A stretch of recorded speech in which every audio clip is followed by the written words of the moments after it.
One spring day in 1936, Salvador Dali walked into a diving shop in the southeast of England with an unusual request. He wanted to be fitted for a deep-sea diving suit. When the salesman asked how deep he intended to go, Dali responded, "My dive is into the depths of the human subconscious." His plan? To take the British public along for the ride. Flash forward to London at the International Surrealist exhibition. The gallery is buzzing with curious visitors, all eager to see the strange, dreamlike creations on display. Then, in walks Dali, ever the showman, dressed head to toe in that deep-sea diving suit, with two hounds on a leash in one hand and a billiard cue in the other. He's here to give a lecture on the depths of the subconscious.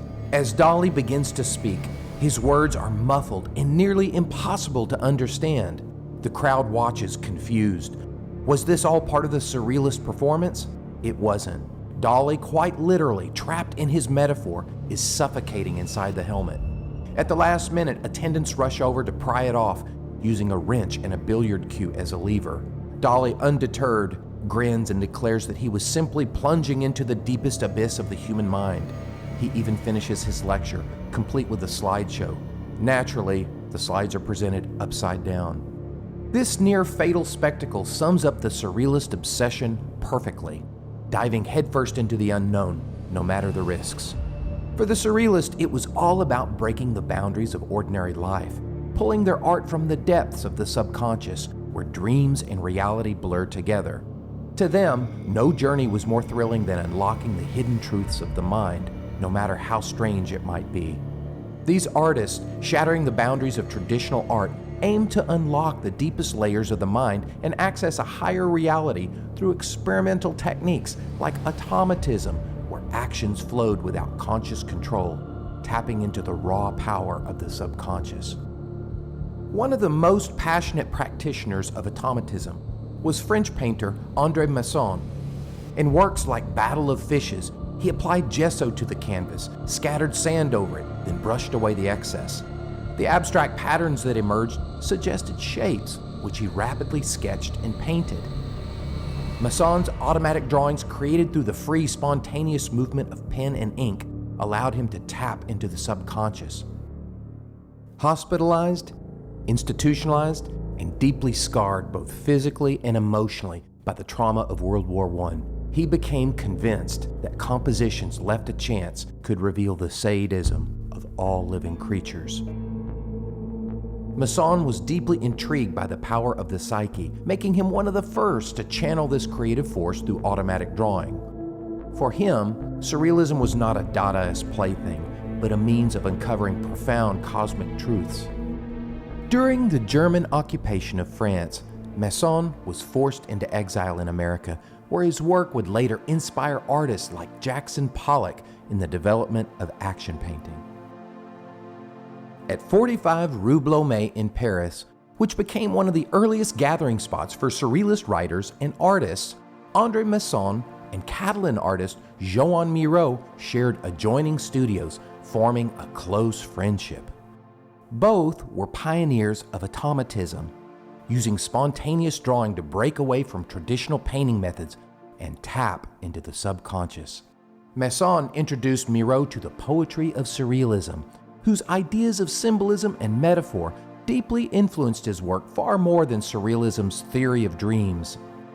Though influenced by Surrealism, Miró chose not to officially join the movement, preferring the freedom to explore other artistic styles. One of Miro's most significant early works, The Farm, captures his family's farm in Catalonia with meticulous detail and symbolic abstraction. The painting marked a pivotal moment in his career, combining his rural roots with a growing modernist influence. Ernest Hemingway, who purchased the farm, described it as a resume of the entire earth, praising its ability to condense the essence of the countryside into a vibrant and symbolic composition. This blend of reality and abstraction became a hallmark of Miro's style, as he continually sought to merge everyday life with the dreamlike and surreal. A lover of poetry, Miró often gave his work imaginative titles like The Smile of the Flamboyant Wings and the beautiful bird revealing the unknown to a pair of lovers. His canvases are filled with personal symbols, monstrous feet, grotesque women, enormous eyes, escape ladders, and dancing insects. Contrary to the widespread belief that he worked with childlike spontaneity, Miro's notebooks now reveal a more deliberate creative process. During 1940 to 41, he produced his Constellation series, reflecting both his desire to escape the war and his fascination with the heavens. As he explained, "The spectacle of the sky overwhelms me.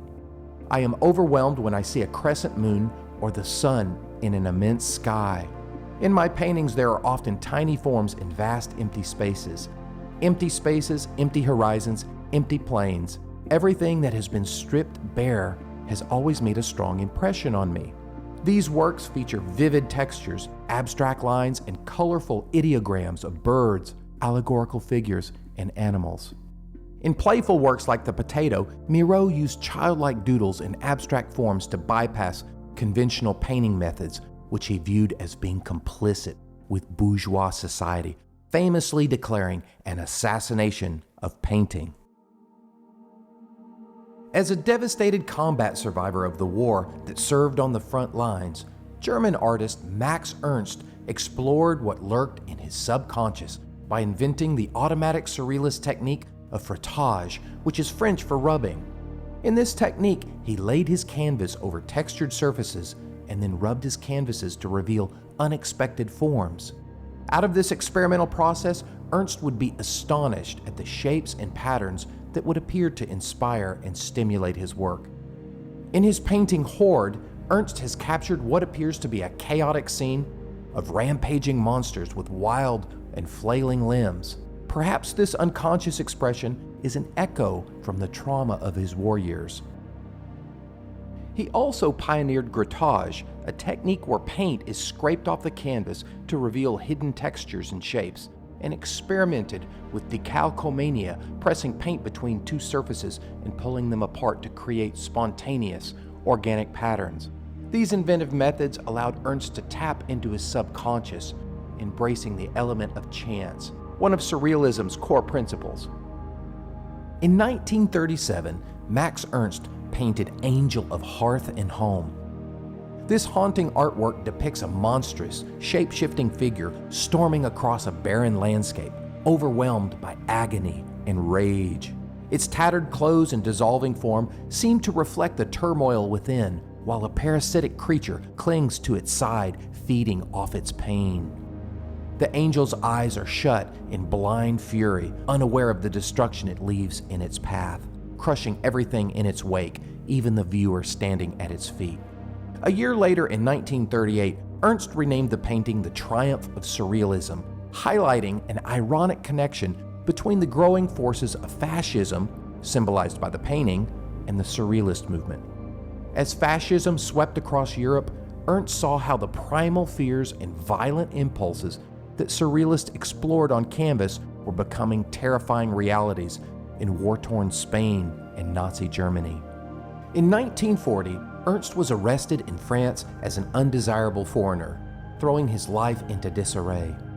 His lover, Leonore Carrington, suffered a breakdown and fled to Spain. In 1941, he met Peggy Guggenheim, a major figure in the modern art world, who helped him escape to New York. Soon after, the two were married. Despite these challenges, Ernst rebuilt his life in America, where his work would have a profound influence on the emerging abstract expressionist movement. Enter Rene Magritte, the mild-mannered Belgian surrealist who explored illusionistic dream imagery, often teasing the viewer with layers of mystery. In The Lovers, for example, the figures' faces are shrouded by cloth, obscuring their identities. This motif of masks and concealment reflects a broader surrealistic fascination with what lies beyond or beneath visible surfaces. Magritte's life offers clues to this recurring theme. When he was just 13, his mother tragically committed suicide by drowning in a river. As the story goes, Magritte was there when her body was recovered. Her nightgown had wrapped around her face, leaving her body exposed. This haunting image of a face veiled in death likely influenced his works, where faces are often hidden and bodies exposed. Whether intentional or subconscious, the veiled faces in his paintings may be Magritte's way of grappling with that profound personal loss. But more broadly, he sought to challenge what we think we know. According to the Surrealist leader André Breton, beauty must be convulsive or it will not be at all. Magritte's fellow artist Pete Mondrian once remarked, "Magritte's pictures are always violent in some way, though they never show violence directly. He does violence to our accepted ideas and conventions." Magritte took the ordinary and made it unsettling, forcing us to question what we see. By rendering the familiar strange, Magritte raises profound questions about the nature of reality and representation. His works do not reveal an underlying order, but instead suggest an underlying disturbance, hinting at what we perceive as reality may only be a mask hiding deeper, unknowable truths. No discussion of Surrealism would be complete without Salvador Dali, the Spanish artist who became synonymous with the movement. Dali's art, characterized by its bizarre and controversial imagery, often featured his own eccentric persona, both in his work and public appearances. His flamboyant personality sometimes overshadowed his artistic achievements and led to conflicts with the movement's leadership, culminating in his expulsion from the group in 1939. Dali's influence extended far beyond painting, making significant contributions to sculpture, film, and photography. His collaboration with Louise Buñuel on the groundbreaking film Un Chien Andalou, 1929, helped define Surrealist cinema and push the boundaries of visual storytelling. One of Dali's most iconic works, The Persistence of Memory, pulls us into a dreamlike world where melting clocks drape over a barren landscape. With his hyper-realistic style, Dali invites us into a surreal nightmare where the familiar becomes strange and logic falls apart. The melting clocks seem to suggest that time has no meaning. Meanwhile, ants, symbols of decay, swarm over a watch and a distorted central figure, which Dali himself hinted could be a self-portrait, adds to the eerie, unsettling vibe of the piece. In the early 1930s, Pablo Picasso sent Salvador Dali a postcard featuring African villagers that, when turned sideways, resembles a face. Fascinated by the hidden face revealed by this perspective, Dali transformed the postcard into a painting, using it to challenge the veracity of external reality.